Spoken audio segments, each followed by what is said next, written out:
May billboard na ba guys ang inyong mga lodi dito sa EDSA guys? Yung mga tatakbo nating mga politiko ay kailangang magkaroon ata ng billboard dito sa EDSA para sa gayon ay mapansin sila ng ating mga kababayan para may boto. At talaga nga guys, ang lalaki ng kanilang mga billboard guys, from Monumento, Caloocan yun guys, hanggang doon sa Pasay City guys, hanggang MOA ay makikita natin itong mga malalaking billboards na ito. At yung iba naman ay maniliit, pero yung iba guys ay sobrang lalaki at talagang most likely talagang sila yung mapapansin ng karamihan.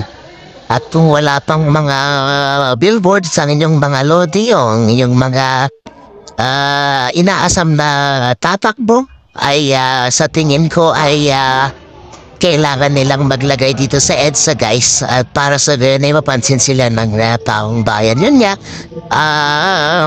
karapatan din naman natin yan sa ating pamimili ng ating gustong iboto, diba guys? So kaya yun, it so happen guys na yun nga ang lalaki guys at napakarami. Yung iba doble-doble guys, from